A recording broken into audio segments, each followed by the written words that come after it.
Before we cover the latest from Bears training camp on today's show, coming up tonight, I'm going to be live here on the channel for a little Hard Knocks Episode 2 recap. Went live last week, had some fun, thought we'd do it again. 9 o'clock Central Time, just me on my laptop from the crib. So if you want to join us tonight, subscribe, turn on those notifications, baby. Let's go.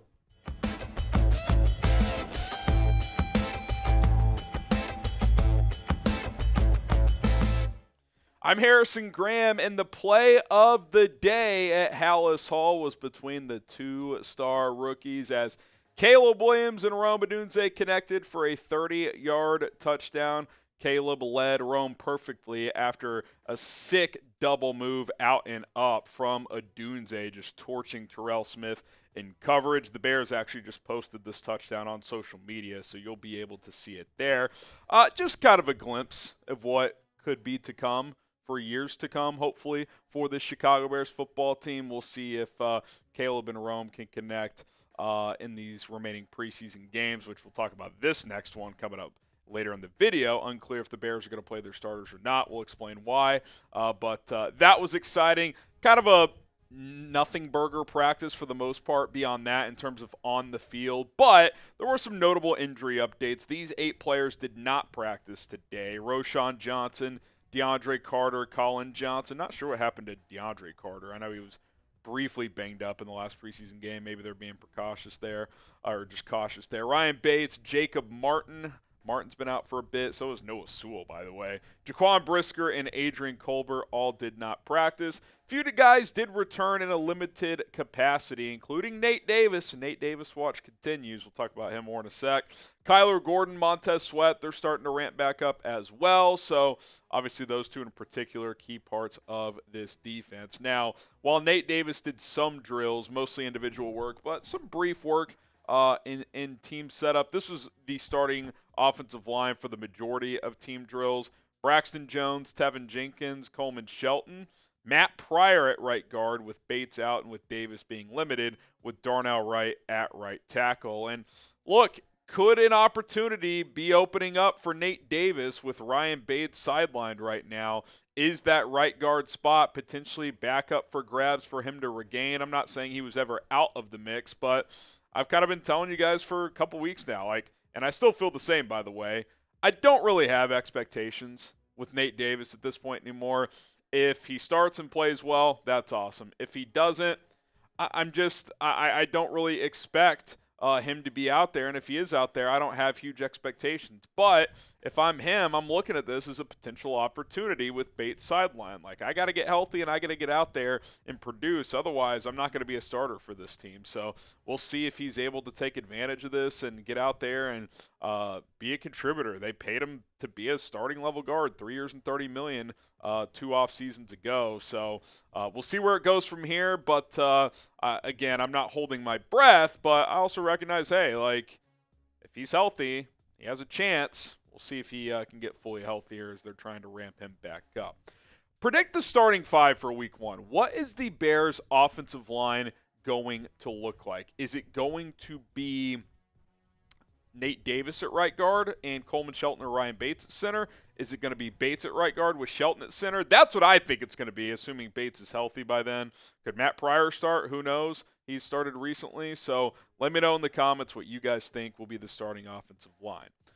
Speaking of Saturday, are the starters going to sit? Because the Bengals, Zach Taylor came out and basically said, we're not going to play our starters. So I do wonder, are the Bears going to do the same after the joint practice on Thursday? Paul Denner Jr., who covers the Bengals, tweeted out kind of just an aggregation from Taylor saying he's not anticipating starters playing in Chicago, but won't take anything off the table for Indianapolis, specifically regarding Joe Burrow. And look, just the way this typically goes, if one team comes out and says we're not going to play starters, especially after a joint practice, that typically the other team matches that. Now, I would still like to see Caleb Williams play, like to see him get more game reps.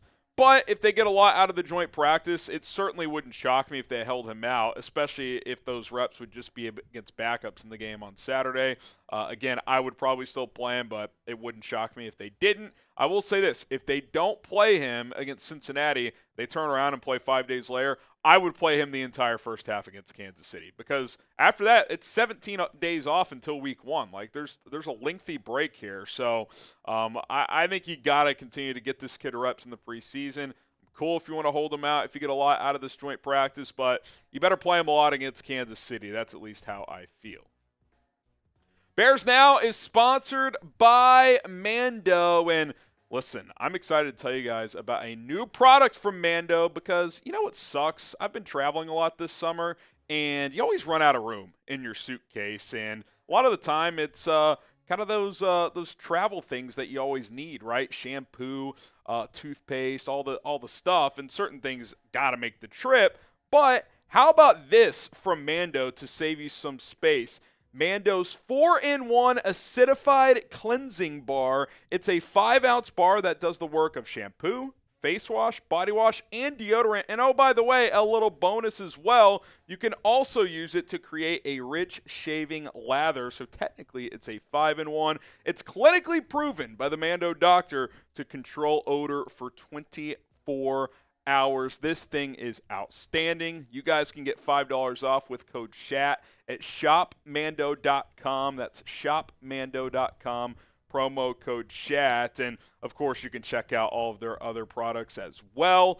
I've been using Mando's products for several months now, and it's just nice. You can have these on the move with you all the time. Maybe you're someone who works and you take a quick kind of a lunch workout, then you don't have time to shower. Well, Mando's product's going to have you smelling nice and good for the second half of the day, and you don't want to be that smelly guy at work. Trust me on that one. There's always that one guy, and I got to tell you, it's an absolute disaster. Don't let that guy be you.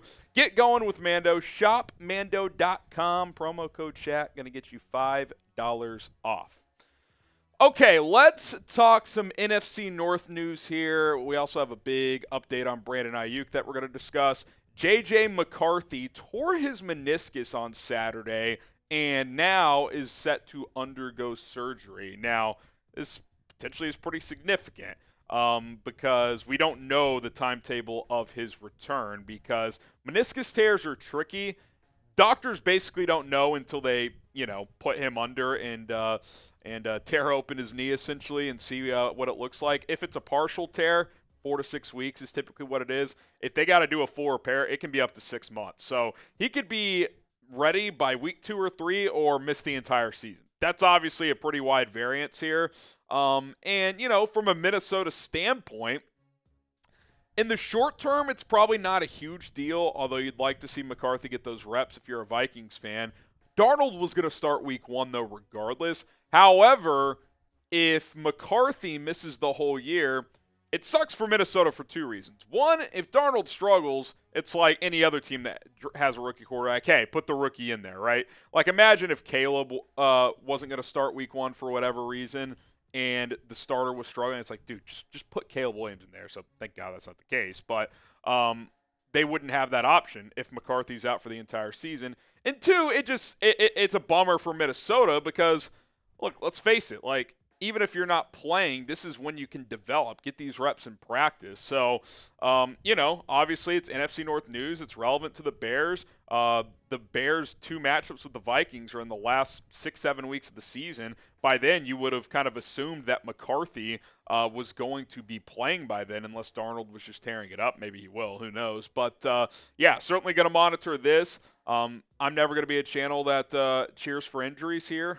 That's just not what we do. But we'll see how long he's out. And I wish the best for him because, look, you never know. Caleb and JJ could be doing things out in this division for the next decade plus. So surgery should be soon, and we'll see how severe it is. Who do you guys think will have the better career? Type CW for Caleb Williams, JJ for JJ McCarthy. Let us know down in the comment section below, CW or JJ. All right, let's get to the latest on Brandon Aiyuk. Ian Rapoport said earlier today that the Niners and Steelers have a trade in place pending San Francisco's final approval. He also mentioned that Aiyuk has a sitting offer from San Francisco, an extension that he has not signed at this point in time. And look, it feels like it's decision time, both for the Niners and for Aiyuk. Like, if you're San Francisco, do you call Brandon Aiyuk today and you say, listen, man, our last offer is our final offer. We have a trade with Pittsburgh in place. Here's our offer. Here's their contract offer to you, which we let you negotiate with them. Why don't you get back to us by noon tomorrow? And if you don't want to sign with us, an extension with us, we'll just take the trade. Kind of feels like that's where this is heading, where it just feels like the Niners are sick of this. Now, I would make the argument that while you don't want to overpay here if you're San Francisco, a run-first team, losing Brandon Aiyuk hurts your offense, and I don't know who Pittsburgh's going to trade back to help them win this year. So from a Bears standpoint, get Aiyuk to the AFC, right? Like, get him to Pittsburgh. And, you know, I still think the Niners are a top contender in the NFC, but that gap definitely closes a little bit. And, you know, if the Bears are one of these surprise teams that can get hot at the right time, who knows? Who knows what could happen, you know, later this season. And obviously long-term, too. I mean, Aiyuk being out of San Francisco doesn't help them moving forward either. So we'll see where this goes. I've been covering this story on my other YouTube channel, 4Verts. If you want to go check that out, please do so. Link is in the comments and description of this video. And speaking of that, back on this channel tonight, Bears Now, we will be live at about 9 o'clock Central Time for Episode 2 of Hard Knocks. So subscribe. Go ahead and turn on the notifications in case the episode runs long or runs short and we go live a little earlier. That way you'll get notified on your device when we go live. We'll chop it all up with you. See you then.